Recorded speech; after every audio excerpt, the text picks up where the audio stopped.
However, it's a little bit shaky. So go to the beginning. We'll bring up the tracker controls, or the motion tracking controls, and we're going to choose Stabilize Motion, and we'll turn on the rotation as well as the position. And luckily, there's a lot of good points to track in this particular shot. So we'll take the first track point and we'll just put it right here. And the second point, maybe this dark spot right here, and we'll bring that down. So that looks good. We'll go ahead, make some space here, and we'll track forward. Okay, that seemed to work pretty well, and I'm going to click Apply, and then I'm going to choose OK. And now our footage has now been motion tracked. So the good thing about motion tracking the footage and then stabilizing it is that we can then work in somewhat of a still frame capacity. So we can add elements into the shot and do things and not have to worry about the camera movement. Just yet, that is. So first thing we want to do is create a floor plane that represents our street. So we're going to create a new solid. And the color of that solid is going to be gray. So we'll choose OK. And we'll call this ground plane and choose OK. We're going to add a grid, generate grid, and then we're going to make it a 3D layer. And then we're going to rotate it on the x-axis. So I'm taking the rotate tool. We're going to rotate it flat, hold down shift until it snaps. And we can even push it down here just a bit. And then we'll take the background layer and maybe we'll just darken it a bit and bring the exposure down. And then we'll take our ground plane and we're just going to stretch it out since our road is kind of long. Now, I don't want to rotate the ground plane and line it up. Instead, I want to create a camera and move the camera. So we'll use the 28mm preset. We'll choose OK. And we'll take the orbit tool and we're going to rotate this and move it around until we get it right in line. So I may have to back up a bit and possibly even move the camera down. So we'll go back to the orbit tool, and I'm kind of paying attention to the line right here and also the line that goes along here. And it looks like that works pretty well, surprisingly. I was working on this earlier. It took me 4.5 hours to get that, so I'm glad that went smoothly. Now, the reason we want to move the camera and not the plane is that way the world space is all going to be level and we won't have to worry about any issues that may come up a little bit later on. So we can shut off our grid. Nice work. Now, the reason we're using a 3D plane is because we're going to be using some 3D lights. So I'm going to create a new light, and we're going to make it a point light, and we'll make it blue, and we'll choose OK, and we'll make the intensity maybe 200, and choose OK. So you can see our light is actually affecting our ground plane, just like we want, although it doesn't quite look very good yet.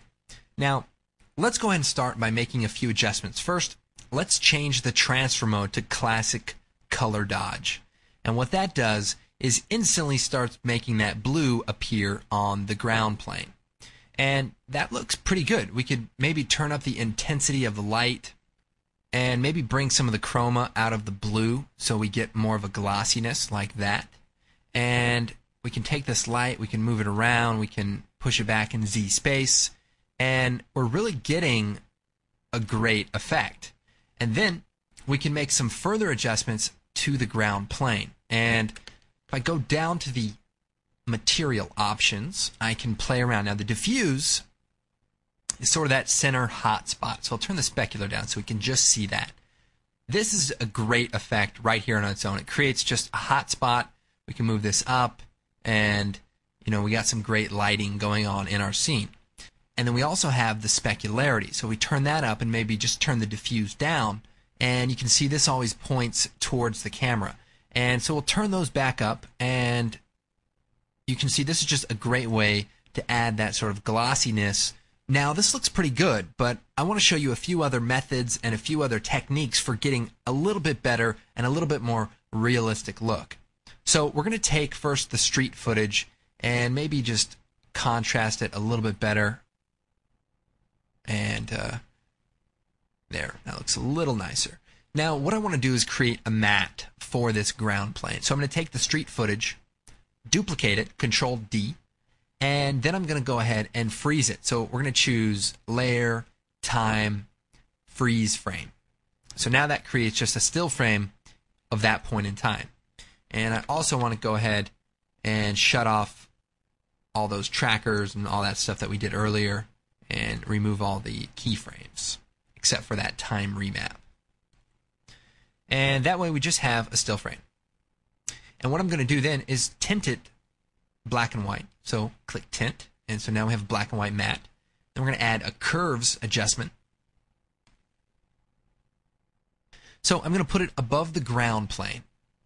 And then I'm going to take the ground plane and set the track matte, so toggle the switch, and set it to Luma Matte.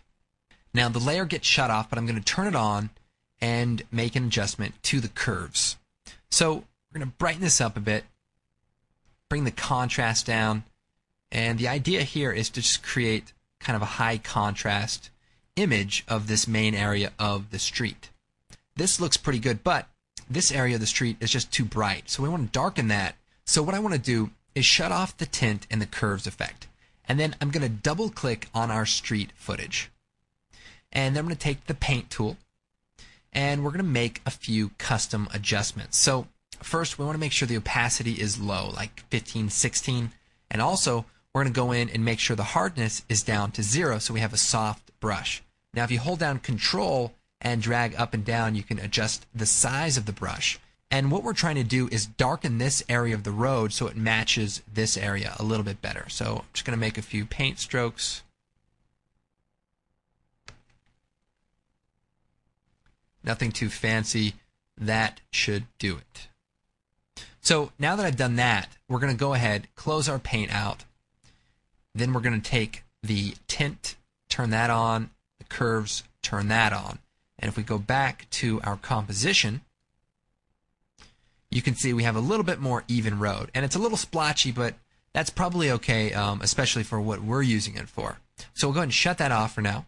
So right away you can see we're getting somewhat of a sparkling gloss effect. And if I move this around, it looks somewhat realistic. And if I push that in Z space, you can see it really does look nice. Now if we want to turn this up and really make it intense, we need to duplicate the ground plane as well as the street footage. So we'll duplicate that. And so now there's sort of two copies that are adding themselves together. So this is pretty much the main idea of creating these reflections. It's using the texture of the floor along with the 3D layers, built-in specularity and diffusion to create, a pretty realistic lighting effect. And this is great if you want to have maybe an explosion and you just want to have a quick flash of light. This is just an easy way to get that look that you might be after, and it's all 3D. It works with the built-in cameras and lights and everything. So it definitely has a lot of benefits.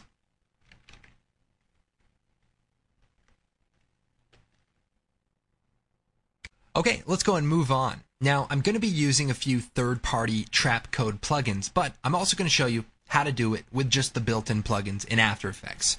So right now we're going to create some volumetric light. So I'm going to create a new solid, and we'll make it, say, 800 by 800.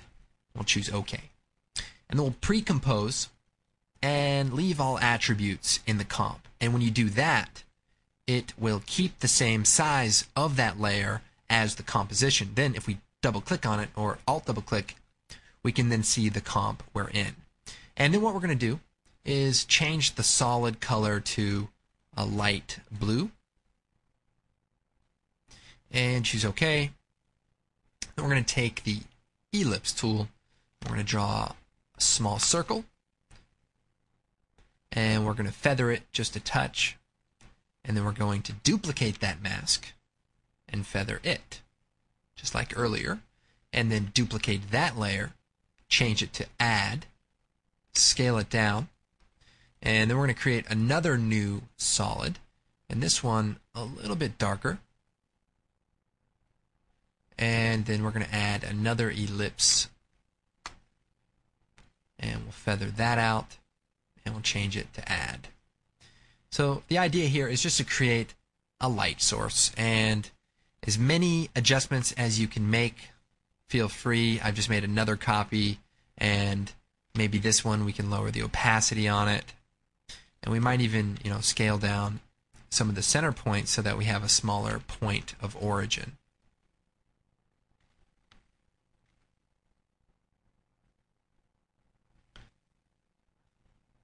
So that looks pretty good. We'll go ahead and call this light source and choose OK. And we can close it. And so now that's in our comp. And we can change the transfer mode to add. And then we're going to make it a 3D layer. And then also, we're going to go into the transform settings, go to auto orient, and set that to orient towards camera. And that way it's always looking directly at the camera. Now the other thing we need to do is make sure it's not affected by the lights in the scene. So we'll hit AA, bring up those material options, and turn accept lights to off. And that way it will always be on and bright. Then if we hit P, we can look at the position, select the light, we'll hit P, and then if we alt-click on the position for our light source image, we can pick whip the position of the light. So now, if we move the light around, the visible light will move with it. So that's helpful. And then we can take our light source and, make some adjustments, maybe scale it down. Here's a very cool shortcut that is pretty helpful when working with lights and weird things. Control-Shift-H. And what that does is hide all of the helpers in the composition. And you can turn it on and turn it off pretty quickly, and that way you can see what you're looking at, because it can be a little bit annoying sometimes when those are in the way. Now the thing about this light is it's not as vivid as the reflection. So let's add a curves adjustment. And let's see if we can boost some of the color. So we'll turn that blue up, maybe bring the red down just a touch. And we can also play around with the contrast curve. And that looks pretty good. So that way it's kind of bright and, kind of a real hot spot. And then if we move the light around, just looks a little bit better. Okay, now I've shown you how to do this with the built-in plugins, but I'm actually going to move forward using a Trapcode plugin for generating the light called Lux. So we're going to create a new solid.